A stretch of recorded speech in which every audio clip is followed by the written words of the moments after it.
Каму кланяецца Лукашенко? Якое заданне атрымаў яго малодшы сын Мікалай, а таксама што новага стала вядома пра закуліссе беларускай улады? Вітаем, сябры! Гэта наша Ніва, і зараз мы ўсё вам раскажам. Лукашенко з пафасам прыбыў у сталіцу Паўночнай Карэі Пхеньян. Там каля самалёта яго сустрэў намеснік мясцовага прэм'ер-міністра, а па дарозе ў сталічны палац сонца беларускі картэж суправаджалі 20 матацыклістаў. У тым палацы Лукашенко усклаў кветкі і пакланіўся фігурам былых кіраўнікоў КНДР Кім Ір Сена і Кім Чен Іра. Само сабою, у КНДР Лукашенко прыляцеў не адзін.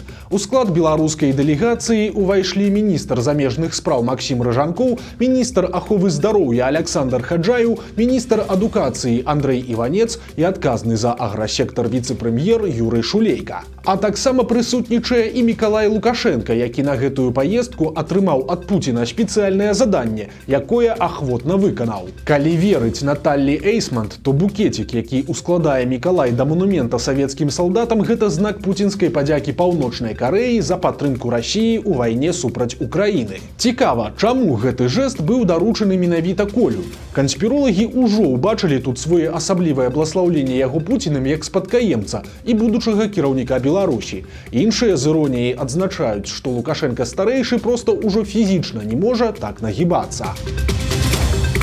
У атачэнні Лукашэнкі з'явілася новая прыгажуня. Перад начным пералётам у Паўночную Карэю кіраўнік Беларусі зладзіў сабе разгрузачны дзень. Нідзе не свяціўся, а ўвечары схадзіў на хакей з цэлым пачкам маладых сімпатычных дзяўчат. Вось так выглядала віп-ложа Лукашэнкі. Верная доктарка Святлана Канашенко са шпіцам на каленях, блізкі да цела бізнесмен Баскаў і ажно 5 брунетак. Прычым сярод фаварытак адбылася нечаканая ракіроўка. І цяпер па левую руку ад Лукашэнкі упершыню з'явілася былая доктарка Валерыя Марозава. У 24-м годзе яна перамагла ў конкурсе прыгажосці ў Барысаве, а ў наступным паспрабавала прабіцца на міс Беларусь.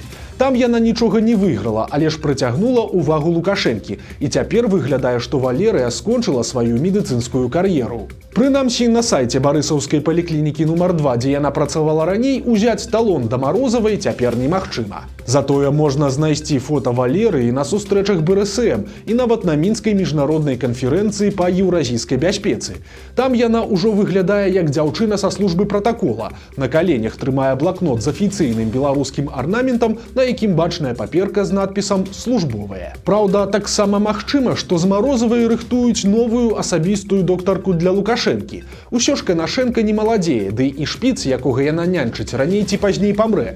І калі нават маму Колі Абельскую ў свой час замянілі з лёгкасцю, то і Канашенку ніхто не пашкадуе. Іншыя кветкі з гэтай лукашэнкаўскай клумбы ўжо добра вядомыя. Унізе справа сядзяць Наталля Эйсмант і Уладлена Зайцева. Апошняя ў свіце Лукашэнкі ўжо даўно. Яна з ім і танчыла на балях, і лятала ў Дубай. На тым жа шэрагу, дзе Зайцева, знаходзіцца яшчэ адна даўняя спадарожніца Лукашэнкі Настасья Казырыцкая, удзельніца конкурсу «Міс Беларусь» 2021 года. А побач з Дмітрыем Баскавым сядзіць Аліна Роскач са Светлагорска, якая удзельнічала ў «Міс Беларусь» у 2016 годзе і з таго моманту час ад часу з'яўляецца ў кампаніі Лукашэнкі. Стала вядома, якія умовы выстаўляюць беларускія ўлады для вызвалення Андрэя Пачобута. Прозвішча журналіста ўжо неаднаразова было ў спісах палітвязняў, вызвалення якіх прасілі амерыканцы, і кожны раз беларускі бок яго выкрэсліваў. Як цяпер піша польская газета «Рэч Паспаліта», Варшава з моманту затрымання Пачобута прадпрымала ўсе намаганні, каб выцягнуць яго з турмы. У прыватнасці гэтае пытанне ўздымалася нават падчас візіту папярэдняга прэзідэнта Польшчы Анджэя Дуды ў Кітай. З намаганнямі па вызваленні Пачобута журналісты звязваюць і адкрыццё польскім урадам 2 пунктаў пропуску на мяжы з Беларусю, а таксама яшчэ адным сігналам Мінску стаў ціхі пераезд у Варшаву Святланы Ціхановскай. Але ж у выніку ўсё гэта плёну так і не дало. Цяпер журналісты назвалі магчымыя умовы, якія ў Мінску выстаўляюць Варшаве. У першую чаргу Лукашенко патрабуе аднаўлення палітычнага дыялогу, а гэта значыць, што ў Мінску чакаюць візіту да іх польскага палітыка з рангу не ніжэй за намесніка міністра і разлічваюць на аднаўленне палітычных кантактаў. Тут варта адзначыць, што прапагандыст Юрый Васкрасенскі ўжо неаднаразова публічна казаў, што Пачобута маглі б адпусціць, калі б за ім прыехаў асабіста міністр замежных спраў Польшчы Радослав Сікорскі. Нагадаем, што Андрэй Пачобут быў затрыманы роўна 5 гадоў таму 25 сакавіка 2021 года і праз 2 гады яму прысудзілі 8 гадоў калоніі.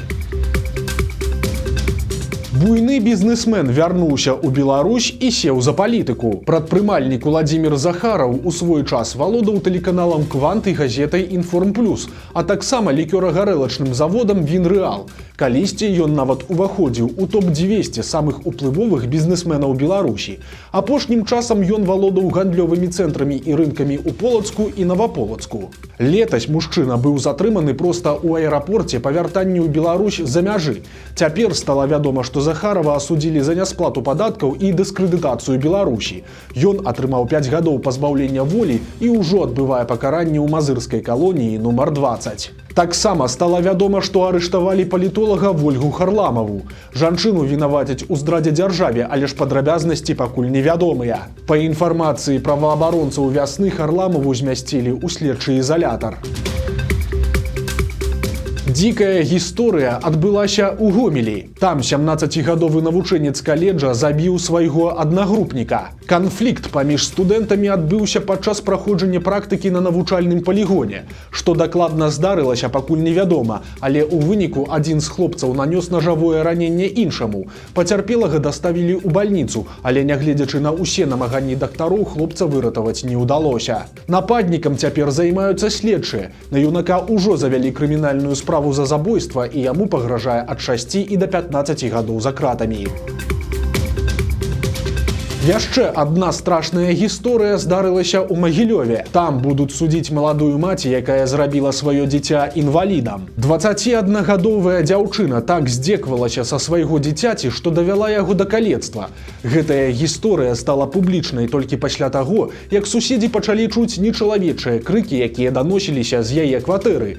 Людзі выклікалі міліцыю, і на допыце маладая маці прызналася, што не магла справіцца з малым сынам і то кідала яго, то біла яго галавой аб вугал, а часам пакідала аднаго на ложку без нагляду, і хлопчык часта падаў. Калі малога забралі ў бальніцу, то рэнтген паказаў множныя пераломы рэбраў, атрыманыя ў розны час. Адметна, што за некалькі месяцаў да таго у сям'і ўжо праводзілі сацыяльнае расследаванне. Менавіта тады ў міліцыю паступіў званок ад суседкі, але ж да яго паставіліся несур'ёзна. Праверку правялі павярхоўна і не паведамілі ў аддзел адукацыі, і праз гэтую халатнасць малы яшчэ доўгі час заставаўся у небяспецы. У выніку хлопчыка забралі ў дзіцячы дом, а яго маці пазбавілі бацькоўскіх правоў. Абследаванні малога выявілі, што ён нарадзіўся цалкам здаровым, але ж цяпер шматлікія траўмы, у тым ліку чэрапна-мазгавая, прывялі да стойкага парушэння функцый арганізма, і хлопчыку паставілі часовую катэгорыю дзіця-інвалід. Цяпер для малога шукаюць усынавіцеляў, а яго маці будуць судзіць. Беларускі праўладны блогер прапануе выдаваць інтэрнэт па даведках. Настаўнік гісторыі і супрацоўнік Віцебскага раённага краязнаўчага музея Андрэй Куляпкін заявіў, што інтэрнэт – гэта ваенная распрацоўка Пентагона, якую ў сучасных умовах трэба кантраляваць праз спецыяльныя дазволы.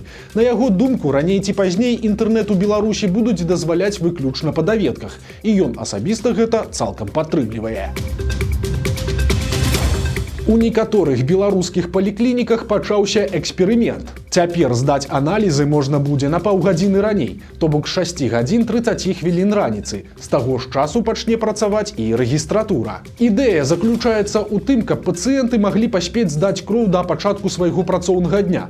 Пакуль што гэты эксперымент праводзіцца толькі ў 5 паліклініках Гомеля, і па яго выніках на новы графік могуць перавесці ўсе гарадскія медустановы.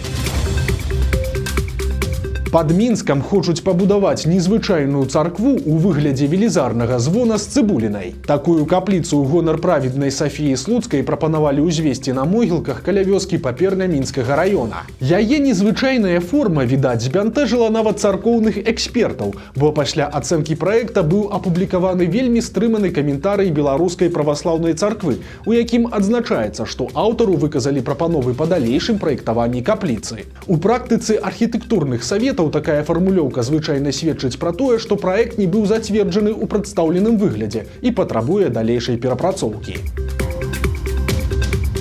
Надвор'е рыхтуе непрыемныя сюрпрызы. У бліжэйшыя дні чакаецца сур'ёзнае пахаладанне. Сіноптыкі прагназуюць абвал тэмпературы ажно на 12-15 градусаў і нават мокры снег. Прычынай стане цыклон, які прыляціць да нас са Скандынавіі. Таму ў канцы сакавіка і першы тыдзень красавіка чакаюцца зусім не вясновыя халады. Ад -1 і да +3, а таксама ападкі.